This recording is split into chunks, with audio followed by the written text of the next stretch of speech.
An old woman and a young man's story, a 60. Your old woman married a 20.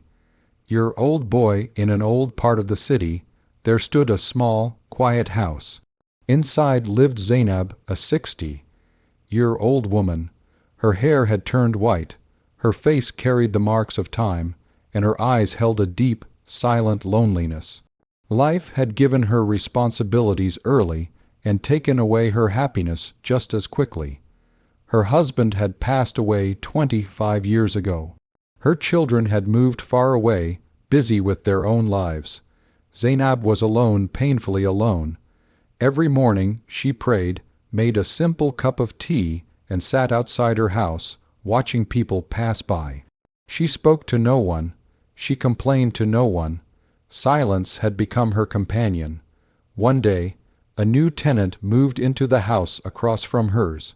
His name was Ion, a 20.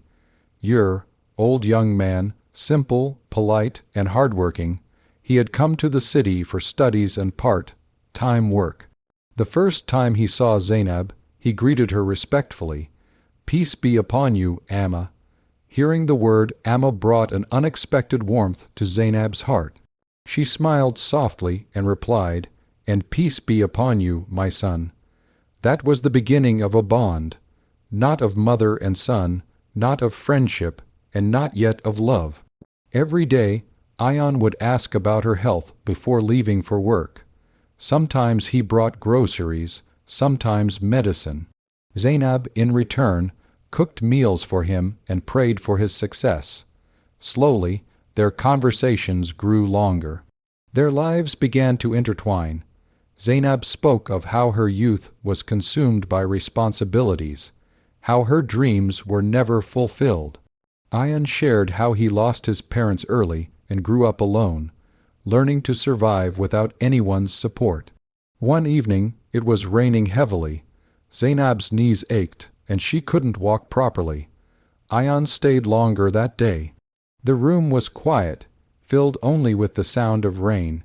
In a trembling voice, Zainab said, "Sometimes, life feels unbearably long when you're alone." Ion looked into her eyes and, for the first time, saw tears. Without thinking, he replied, "You are not alone." From that moment, something changed. What was once care slowly turned into emotion. Zainab was afraid of her own feelings. "I am 60 years old. This is wrong," she often told herself. Ion struggled too. What would people say? How would society react? But his heart had already chosen. One night, he gathered the courage and said, "I don't know what people will say, but I feel peace with you. Something I've never felt before."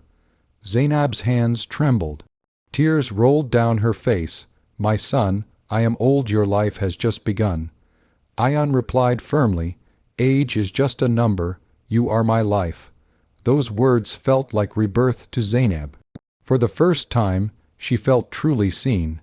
Not just alive, but valued. But society is never kind to love that breaks its rules. When people learned about a 60-year-old woman and a 20-year-old man choosing each other, whispers spread across the city. "What kind of times are these? She trapped the boy. He will ruin his future." Crushed by guilt, Zainab stepped back. She told Ion, "Leave me, don't destroy your life because of me."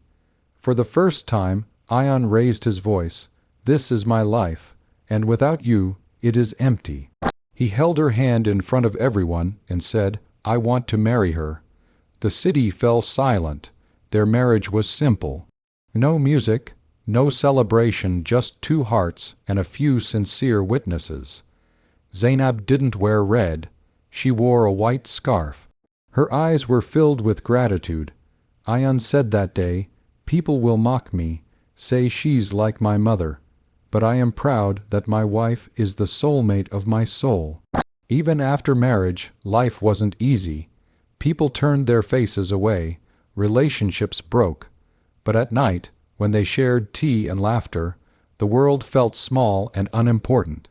Zainab learned how to live again. Ion learned that love is not bound by youth. This story teaches us that true love does not depend on age, appearance, or society's approval. Where there is respect, peace, and a connection of hearts, that is real marriage.